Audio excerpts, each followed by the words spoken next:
خاص خلقی لیکن واضح آواز سنائی دی۔ یہ ساگر کے بخشوں اور بخشینیوں کی آواز تھی جو ایک ساتھ دہرا رہے تھے، نمو ست نمو بدھا، اور وہ مجھے یوں لگا جیسے میری حیثیت بالکل بدل گئی ہو۔ میں کسی روحانی فتح مندی کے غرور میں چومتا ہوا چٹان پر سے اترا، ان دونوں کی جانب بڑھا جو بدستور معدر مجسموں کے طرح کھڑے ہوئے تھے۔ پھر انہوں نے میرے قدموں کی چاپ سنی اور دونوں کو رکوع کے انداز میں جھکے اور 2 قدم پیچھے ہٹ گئے۔ میں ان کے درمیان سے گزرتا ہوا خول سے باہر آیا۔ اس وقت میں ایک دیوتاؤں جیسی برہنگی میں ان کی رہنمائی کر رہا تھا اور وہ اس اندھے سفر میں میرے قدموں کی آہٹ پر میرے پیچھے چلے آ رہے تھے۔ سرنگ کے اس حصے میں پہنچ کے جہاں سے 2 راستے کھلتے تھے میں رکا۔ دونوں بوڑھوں نے پہلے کی طرح اس دوسرے راستے کی طرف منہ کر کے تعظیمی اشارے سے اور میں اس دوسری سرنگ میں داخل ہوا۔ 3-4 قدم چل کے رکا۔ سرنگ کی سنگین میں ایک طاق بنا ہوا تھا جس پہ گیروے رنگ کی ایک بڑی سی گٹھری رکھی ہوئی تھی۔ میں نے گٹھری اٹھائی، کھول کے دیکھا تو یہ 3 کپڑے تھے، ایک لنگوٹ، ایک تہمت اور ایک لمبی سی چادر۔ میں نے لنگوٹ پہن کے تہمت باندھا، اس لمبی چادر کو پاؤں سے لپیٹا اور اپنے بائیں کندھے پہ ایسے ڈالا کہ میرا داہنا کنڈا کھلا رہا۔ یہ کپڑے پہن کے میں نے دونوں بخشوں کو دیکھا، وہ اپنی آنکھوں پہ بندھی ہوئی پٹیاں کھو رہے تھے۔ پتہ نہیں انہیں کیسے پتہ چلا کہ میں کپڑے پہن چکا ہوں۔ یہ واقعات اس قدر عجیب و غریب اور پے در پے ہو رہے تھے کہ میرا اپنا ذہن تو کچھ سوچنے کے قابل نہیں تھا۔ میں نے اس بات کو اہمیت نہ دی، لیکن مجھے اس لباس میں دیکھے وردان سدھانی اور سیوک سندھورتی کے چہرے پہ بڑی گہری مسکراہٹ پھیل گئی۔ انہوں نے محبت بھرے لہجے میں آگے بڑھ کے میرے ہاتھوں کو بوسہ دیا۔ میں ابھی ننگے پیر تھا اور وہ دونوں کھڑاوے پہنے ہوئے تھے۔ جب ہم 2 قدم آگے چلے تو ان دونوں نے بھی اپنی کھراویں اتاری اور آگے سرنگ بدتریج بلند ہو رہی تھی۔ تھوڑی دور چلنے کے بعد سیڑھیاں چڑھنا پڑتی تھی۔ آگے چل کے تو مسلسل سیڑھیاں شروع ہو گئی۔ ایسے لگتا تھا جیسے پہاڑ کے اندر کوئی مینارہ ہے جس پہ ہم چڑھتے جا رہے ہیں۔ پھر یہ سیڑھیاں ختم ہوئی۔ بائی جان مڑ کے ایک بڑے سے حجرے میں ہمارے سفر کا اختتام ہوا۔ یہ حجرہ ابشار والے غار سے زیادہ طویل العریض اور بہت زیادہ روشن اور ہوادار تھا۔ ہم جس دروازے سے داخل ہوئے تھے اس کے علاوہ حجرے میں دائیں اور بائیں دوسرے دروازے بھی تھے۔ میں نے سر اٹھا کے دیکھا، چاروں طرف روشن دان تراشے گئے تھے جن میں کہیں کہیں سے آسمان نظر آتا تھا۔ اندازہ ایسے ہو رہا تھا کہ ہم پہاڑ کی چوٹی پہ پہنچ گئے ہیں۔ جس دروازے سے ہم داخل ہوئے تھے اس دروازے کے عین سامنے چبوترے پہ ایک عظیم الشان مجسمہ نصب تھا۔ اسے بھی چٹان ہی سے تراشا گیا تھا۔ حجرے کا یہ حصہ کچھ تاریک تھا اور مجسمے کے نقوش واضح نظر نہیں آ رہے تھے۔ پھر میں نے دیکھا کہ وردان سدھانی اور سیوک مجسمے کے سامنے سجدہ ریز ہو گئے ہیں۔ پھر سدھانی اپنی جگہ سے اٹھا، لکڑیاں ٹیکتا ہوا دیوار کے پاس گیا۔ کسی زنجیر کے کھڑکھڑانے کی آواز سنائی دی۔ ایک زبردست کڑکڑاہٹ کے ساتھ حجرے کی آدھی چھت اپنی جگہ سے کھسک گئی۔ اب سورج کی روشنی براہ راست مجسمے پہ پڑنے لگی، لیکن اس کے ساتھ ہی میں نے جو کچھ دیکھا اسے دیکھ کے پہلی بار میرے ہوش و حواس واپس آئے۔ میں حیرت کے سمندر میں ڈوب گیا۔ میرے منہ سے ایک دبی ہوئی چیخ نکلی۔ یہ مجسمہ بدھ کے مجسمے کی طرح آسن جمائے بیٹھا تھا۔ وہ آلتی پالتی مارے ہوئے تھا۔ اس نے دونوں ہاتھ اپنی گود میں رکھے استغراق کے عالم میں تھے، لیکن جو کچھ میں نے دیکھا وہ ناقابل یقین تھا۔ مورتی کا بدن اور آسن بدھ کا تھا، لیکن اس کا چہرہ میرا چہرہ تھا، 100% میرا چہرہ۔ اس چہرے کو دیکھے میں اس قدر حیران ہوا کہ ایک لمحے کے لیے میرا ذہن اس طلسم سے آزاد ہوا اور میں پھر اپنے وجود میں واپس آیا، یعنی حقان جمشیدی۔ مجھے ایسے لگا جیسے میں کسی پہاڑ کی بلند چوٹی پہ چڑھتے چڑھتے پھسل پڑا ہوں اور تیزی سے لڑکتا ہوا پہاڑ کی چٹانوں سے ٹکراتا ہوا نیچے جا رہا ہوں، نیچے اور نیچے اور نیچے۔ لیکن پھر مجھے ایسے لگا جیسے کسی نے مجھے اپنے دونوں بازو میں سنبھال لیا ہو اور ایک عجیب و غریب خوشبو میرے سارے وجود میں تیر گئی۔ مجھے ایسے لگا جیسے کسی کے گھنیرے بال میرے چہرے کو چھو رہے ہوں۔ ایک لمحے کے لیے میری آنکھیں بند ہوئی، لیکن پھر میں نے فوراً آنکھیں کھولی۔ ایک نرم و گداس وجود مجھے اپنے آپ میں سمائے ہوئے تھا۔ میں نے گھبرا کے اس کے چہرے کو دیکھا۔ یہ چہرہ بھی اجنبی نہیں تھا۔ کلاڈیا، کرنل صغیر کی بیٹی کلاڈیا، ایک غیر ملکی ماں کی اولاد، لیکن عجیب و غریب حالات کی حامل یہ تمام کیفیت لمحوں میں گزر گئی۔ دوسرے لمحے مجھے یوں محسوس ہوا جیسے کسی نے میری گردن پکڑ کے مجھے جھنجھوڑ دیا ہو۔ میں ان حالات سے چونکا۔ کچھ سمجھ میں نہیں آتا تھا کون سی حقیقت ہے، کون سا فریب۔ آپ مجھے سے انسان کا تصور کریں جو اچھی خاصی شخصیت کا مالک ہونے کے باوجود بچپن ہی سے زندہ طلسمات میں گرا ہوا ہو۔ در حقیقت میں زندہ طلسمات کا شکار تھا۔ میرے سامنے میری پتھر کی مورتی پڑی تھی۔ اپنا بت دیکھ کے، اور وہ بھی اس انداز میں جس قدر حیرت ہو سکتی ہے اتنی حیرت ہوئی تھی۔ تب میں نے آنکھیں گھما کے سدھانی اور سندھورتی کو دیکھا، دونوں ہاتھ باندھ کے گردن چکائے کھڑے تھے۔ میرے ہاتھ بے جان سے انداز پہ اٹھے۔ میں انہیں مخاطب کر کے کچھ کہنا چاہتا تھا مگر کچھ کہہ نہ سکا۔ بے بسی کی نظروں سے میں نے چاروں طرف دیکھا اور پھر میری نظریں سامنے والی مورتی کے چبوترے پہ پڑی۔ چبوترے کے نیچے ایک چوکی نظر آئی جس پہ گیروے رنگ کا ایک کپڑا پڑا تھا۔ وردان نگاہیں اٹھا کے مجھے دیکھنے لگا اور پھر بڑے ادب سے مجھ سے مخاطب ہو کے بولا، بودھی ستو دھن راج، اس سنگھاسن کا سونا پن آپ کے آنے کے بعد ختم ہو گیا ہے، آئیے اس سنگھاسن پہ پدھاریے۔ اس نے چوکی کی طرف اشارہ کیا۔ میرے بدن کے تار، میرے جسم کا ہر حصہ جیسے آواز کے تاروں سے بندھا ہوا تھا۔ دماغ کسی بھی طرح جائے، ذہن کچھ بھی سوچے، کرنا مجھے وہ پڑ رہا تھا جو ان میں سے کوئی کچھ کہتا۔ میں آہستہ آہستہ چلتا ہوا چوکی کی طرف بڑھا اور بیٹھ گیا۔ دونوں بخشو آگے بڑھ کے میرے قدموں میں دوسانوں بیٹھ گئے۔ ان کے بیٹھتے ہی حجرے کے دائیں اور بائیں دروازے میں تاریکی میں شرن گومل کی پرسور آواز بلند ہونے لگی۔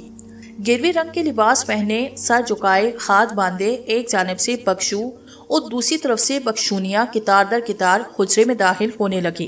وہ بڑے سوز کے ساتھ آواز ملا کر وہی 3 بول بول رہے تھے، بدھا شرنا گچھامی، دما شرنا گشامی، سنگا شرنا گشامی۔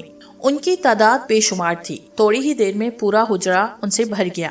یہ سارے کے سارے سنگھاسن کے سامنے پہنچ کے سجدے میں گر گئے۔ کچھ دیر ایسے ہی پڑے رہے اور پھر اسی ترتیب سے بیٹھتے چلے گئے۔ جب پورا حجرہ بھرا تو وردان سدھانی میری طرف بڑھنے لگا اور میری جانب پشت کیے بغیر چبوترے کے ایک جانب لاٹھی ٹیک کے کھڑا ہوا۔ وہ پہلے پنپناتی آواز میں کچھ بڑبڑاتا، پھر اس نے ایک نامعلوم زبان میں کچھ کہنا شروع کیا۔ تھوڑے تھوڑے وقفے سے وہ ہاتھ باندھ کے تعظیماً میری طرف جھکتا، اپنی گمبھیر آواز میں کچھ کہتا اور آخر اپنی تقریر ختم کر کے وہ میری جانب بڑھایا، جھک کے میرے پیروں کو بوسا دیا، پھر ایک دم اٹھ کے کھڑا ہوا۔ اس کے اٹھتے ہی تمام لوگ کھڑے ہوئے اور عجیب و غریب کیفیت میں ایک گیت گانا شروع کیا۔ یہ گیت کوئی بھجن معلوم ہوتا تھا۔ گیت کے بول میری سمجھ میں نہیں آ رہے تھے، لیکن مردوں اور عورتوں کی آواز میں ایک ایسا خلوص، ایسی مٹھاس تھی کہ میری آنکھیں خود بخود بند ہو گئی۔ میں نے خود کو اس موسیقی کی لہر پہ بہنے کے لیے چھوڑ دیا، یہاں تک کہ غیر محسوس طریقے سے آوازیں ہلکی ہوتی چلی گئی اور گیت ختم ہو گیا۔ میں نے آنکھیں کھول کے دیکھا تو پورا ہال یا حجرہ خالی تھا۔ میرے سامنے ہی سدانی کھڑا تھا۔ مجھے اپنی طرف متوجہ پا کے اس نے گلا صاف کیا اور بولا، لوک ناتھ، جہان بخشو کے سنگ نے اور یشوسنگ کے بخشنوں اور ان سب کے داس یعنی وردان سادھانی نے دیکھا اپنی آنکھوں سے، اور ہم سب جان گئے کہ آپ ہی دھام دیول ہیں، بودھی ستو ہیں، محتر بدھ کا دہانی روپ ہے۔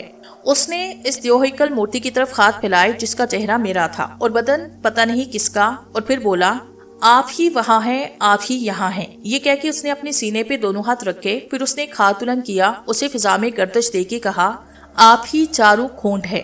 میں چوکی پہ آلتی پالتی مارے بیٹھا اس کا یہ قصیدہ سنتا رہا۔ وہ دیر تک ایسے ہی بولتا رہا۔ اس نے دلیلیں، شہادتیں اور مثالیں دی، اپنے ایک ایک بیان کی تائید میں مذہبی کتابوں اور روایتوں کے حوالے دیے۔ اس کی تقریر کا خلاصہ یہ تھا کہ میں یعنی حکام جمشیدی اس فرقے کے عقیدے کے مطابق وہ آخری بدھ ہوں جس کا تذکرہ تاریخ میں صدیوں سے ہے۔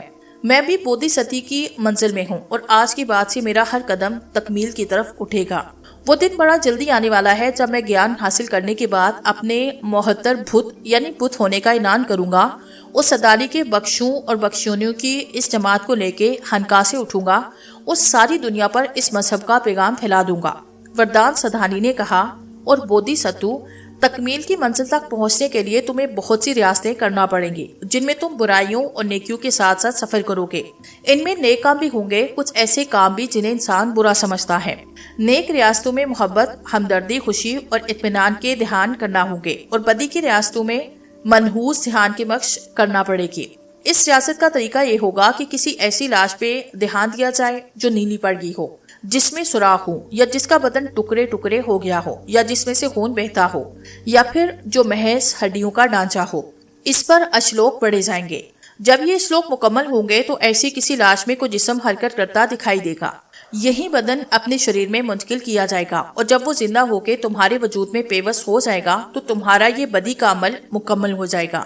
اشپت بھاونا چارن نیک بھاوناؤں کی تکمیل کے بعد کرنی ہوگی، ورنہ اس اشپ بھاونا کے بھیانک نتائج برآمد ہو سکتے ہیں۔ آخر میں اس کا لہجہ خوفناک ہوا، اس کی آواز ابھری، دھم راج، آپ نے تو اپنے دل میں جان لیا تھا کہ آپ وہی ہیں جو آپ ہیں، مگر کسی نے آپ کو سچ سے دور رکھنا اور بہکانا چاہا، سو وہ بہکانے والا کہیں کا نہیں رہے گا، کہیں کا نہیں رہے گا۔ سنا اشپ بھاناؤ خنسا ارتشا کی پیروکاروں، جس نے مہتر بدھ کو بہکایا وہ اب کہیں نہ ہو۔ یہ الفاظ کہتے وقت سادھانی کا چہرہ اس قدر خوفناک ہوا کہ اس پہ نگاہ جمائی نہ جا سکے۔ اس کی یہ الفاظ اور کیفیت میری سمجھ میں نہ آ سکی۔ میں کسی سحرزدہ انسان کی طرح اس کی آواز سن رہا تھا۔ اس نے اچانک ہی بولنا بند کیا اور لاٹھی ٹیکتا ہوا میری مورتی کے پہلو میں جا کھڑا ہوا۔ وہ نامعلوم زبان میں کچھ کہتا جا رہا تھا۔ جب وہ مورتی کے پاس سے واپس آیا تو اس کے ہاتھ میں گیروے رنگ کے بوسیدہ کپڑے میں کچھ چیز تھی۔ میرے قریب آ کے اس نے اس پلندے کو سر پہ رکھا، بوسہ دیا اور بڑی احتیاط کے ساتھ اس کپڑے کی تہیں کھولنا شروع کر دی۔ اس پلندے سے عجیب و غریب مہک اٹھ رہی تھی۔ کپڑے کی ساری تہیں کھلی، اس میں سے تمباکو کے پتے کی طرح ایک خوشبودار پتا نکلا۔ اس کی سطح کیلے کے تنے کی طرح چکنی اور ہموار تھی، اس کی رنگت تانبے کی طرح تھی۔ سادھانی نے اسے اپنی آنکھوں سے دیکھا، پھر آنکھوں سے لگا کے میری طرف بڑھایا اور کہنے لگا، دھم راج، یہ جھنمو کے بیت کھولنے والا بھوج پتر ہے۔ شاکیہ منی گوتم کے نروان پانے کے بعد سیانو نے اسے گوشی نگر سے دھرمشوالا پہنچا دیا تھا۔ پرانی پوتھیوں میں لکھا ہے اور مہان سیوکو کے بخشو نے ایک دوسرے کو یہ بات پہنچائی کہ ایک دن مہتر بدھ یہاں آئے گا اور جنموں کے بیت کھولنے والا یہ پتر اپنے ساتھ لے جائے گا۔ مہتر بدھ کے نروان پانے تک یہ پتر ان کے پاس رہے گا۔ لوک ناتھ دوہرا دیجئے کہ جنموں کے بیت کھولنے والا یہ پتر میں نے اپنے مہان بودھی سدھو کو پہنچا دیا۔ آپ کہیے کہ بھوج پتر آپ کو حاصل ہو چکا ہے۔ میں نے اس کے کہے ہوئے الفاظ دہرائے اور اس بھوج پتر کو اپنی گود میں رکھ لیا۔ میرے ہاتھ لگاتے ہی اس پتر کی مہک اور بڑھ گئی۔ میں نے محسوس کیا کہ یہ خوشبو برابر بڑھتی جا رہی ہے، چمپا کے پھول کی طرح میٹھی، تیز اور کسی حد تک ناگوار بو، جس سے مجھے گھبراہٹ ہونے لگی۔ میں نے چاہا کہ اسے اپنے پاس سے دور ہٹا دوں، لیکن اس سے پہلے کہ میں ہاتھ بڑھا کے بوجھ پتر اٹھاتا، میرا اٹھا ہوا ہاتھ بے حس و حرکت میرے پہلو میں ڈھلک گیا اور میری پیٹھ سنگین چبوترے سے جا لگی۔ پھر مجھے ایسے لگا جیسے مجھے شدت کی نیند آ رہی ہو۔ میری آنکھیں بند ہونے لگی۔ سادانی کا چھڑیوں بھرا چہرہ اور چمکتی ہوئی آنکھیں میرے قریب آتی جا رہی تھی۔ پوری طرح نیند آنے سے پہلے میں نے دیکھا کہ اس کے چہرے پہ انکسار اور عبودیت کے تاثرات اور گہرے ہو گئے تھے۔ پھر نیند میرے اعصاب پہ گلتی چلی گئی۔ کچھ دیر کے بعد میرے کانوں میں کیسی آوازیں آنے لگی جیسے بہت سے لوگ مل کے رو پیٹ رہے ہوں۔ میں نے گھبرا کے آنکھیں کھولی۔ کمرے میں دھوپ بھری ہوئی تھی، کہیں دور سے مردوں اور عورتوں کی چیخ چیخ کے رونے کی آوازیں آ رہی تھی۔ میں شدید قسم کا حیران ہوا۔ میں نے کروٹ بدلی، پھر پلنگ کی پٹی پکڑ کے جھٹکے کے ساتھ اٹھا۔ میں نے چاروں طرف دیکھا، جو مناظر میرے آگے پیچھے پھیلے ہوئے تھے اور جو کچھ میں نے عالم ہوش میں دیکھا اب وہ نہیں تھا۔ میں اجے ورتنا کے مہمان خانے میں تھا۔ میرے اندر ایک ایسی خوفناک گڑگڑاہٹ ہوئی کہ میرا سارا وجود تھر تھر کانپنے لگا۔ تو کیا یہ خواب تھا؟ یقینی طور پہ یہ خواب تھا۔ اس کی وجہ یہ تھی کہ میں ساتھانی اور سیوک کے بارے میں سوچتے سوچتے سو گیا تھا۔ دیوار پہ لگی گھڑی پہ نظر پڑی تو پتہ چلا کہ صبح کے 8:30 بج رہے ہیں۔ رات کے انوکھے خواب کی وجہ سے شاید، یا پھر دیر تک جاگنے کی وجہ سے میرا سر بھاری ہو گیا تھا اور جوڑ جوڑ دکھنے لگا تھا۔ لیکن ایک بار پھر میرا ذہن ان آوازوں کی جانب متوجہ ہوا جو میرا وہم نہ تھی۔ یہ رونے پیٹنے کی آوازیں کیسی ہیں؟ میں بستر سے اٹھ کے دروازے کی طرف بڑھا، لیکن چادر میرے پیروں میں الجھ گئی۔ میں گرتے گرتے بچا۔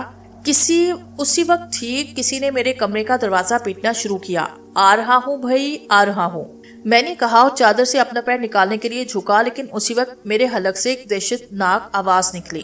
واقعی ایک انتہائی حیرتناک عمل ہوا تھا جس نے ایک لمحے کے لیے میرے ہوش و حواس چھین لیے۔ جو چادر میرے پیروں میں لپٹی تھی وہ سفید چادر نہیں، یعنی وہ چادر نہیں جو میرے بستر پہ تھی، اور نہ ہی میرے بدن پہ وہ سوٹ تھا جسے پہن کے میں سویا تھا، بلکہ گیروے رنگ کی چادر تھی جو میرے بدن سے لپٹی تھی۔ وہی لباس، وہی چیز جو اس مندر میں میرے حوالے کی گئی تھی۔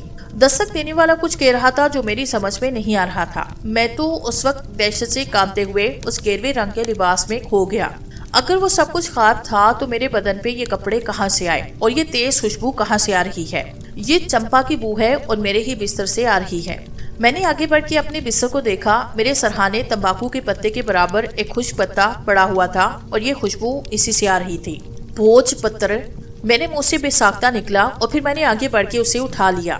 میں نے اسے الٹ پلٹ کے دیکھا تو پتھر کی سطح پہ ایک نقش بنا ہوا تھا۔ میں نے اسے روشنی کے سامنے کیا تو دیکھا وہ ایک تصویر تھی، ایک انسانی تصویر اور ایک بار پھر میرے سینوں کو ایک زور کا کھونسا لگا۔ میں نے اس تصویر کے نقوش پہچانے۔ یہ اجے ورتنا کی تصویر تھی۔ اس میں اجے ورتنا کے گلے میں رسی کا پھندا پڑا ہوا تھا۔ یہ کیا تماشا ہے؟ میرے منہ سے بے اختیار آواز نکلی۔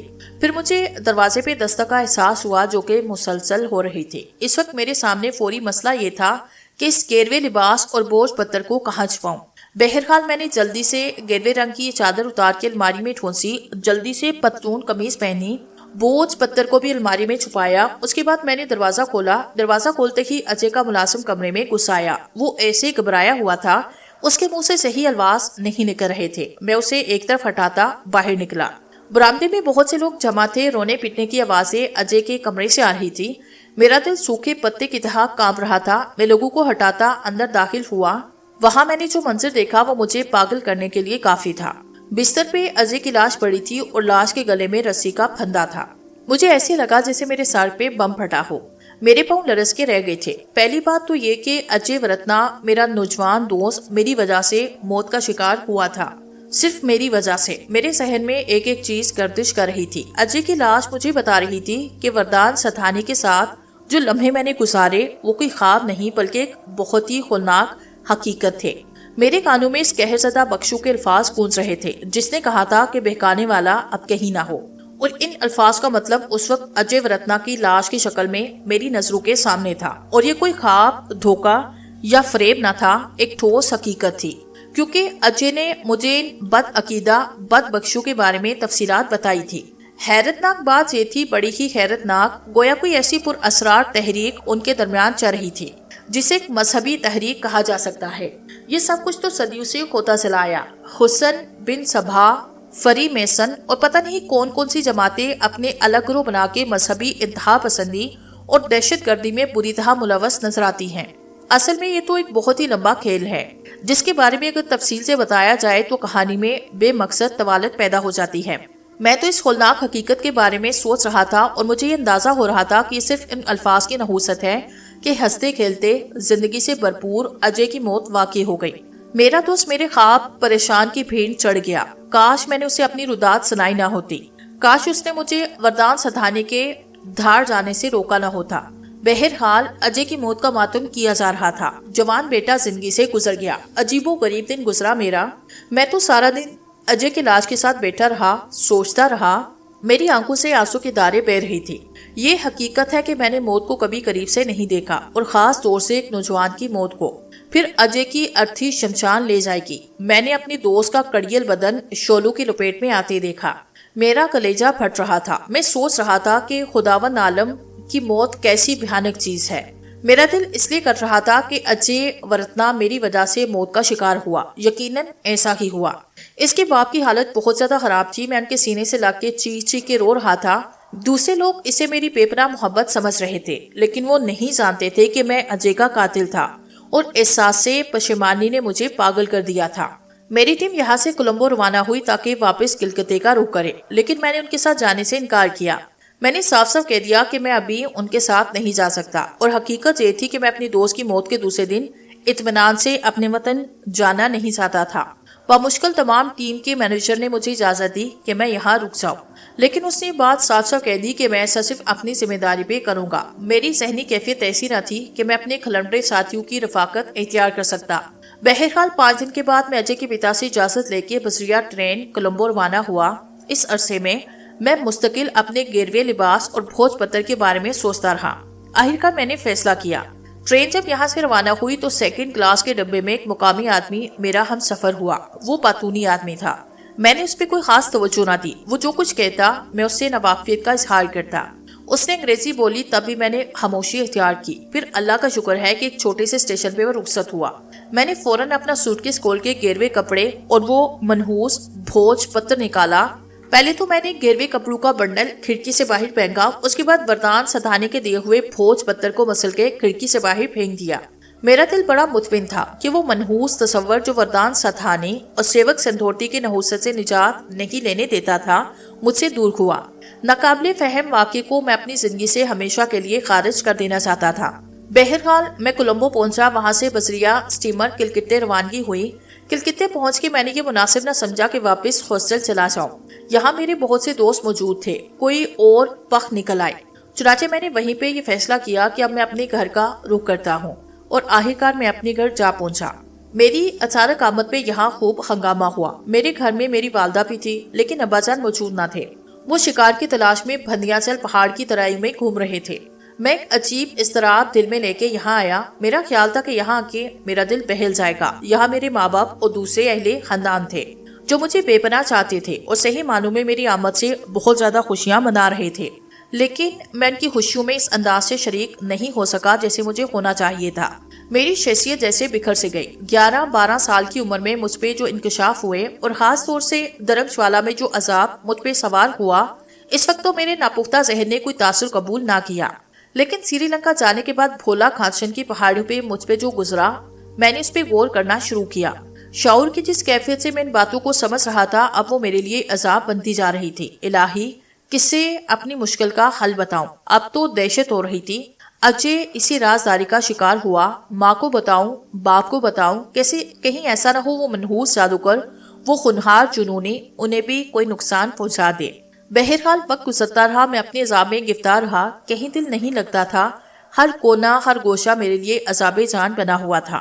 والد صاحب شکار سے واپس آئے۔ انہوں نے معمول کے مطابق دوستوں کے تحت مجھ سے کلکتے، اس کے بعد سری لنکا کی مصروفیات کے بارے میں دریافت کیا، اور پھر خوشگوار لہجے میں بولے، یار تیرے دادا دادی کی خواہش پوری ہوئی، تیری والدہ بھی یہی چاہتی تھی، لیکن میری سوچ اور میرا مقصد دوسرا تھا۔ ان لوگوں نے ایک طویل عرصے کے لیے مجھ سے میرا یار چھین لیا۔ کیا خیال ہے اب اس کے بعد پھر وہی کام شروع کیا جائے؟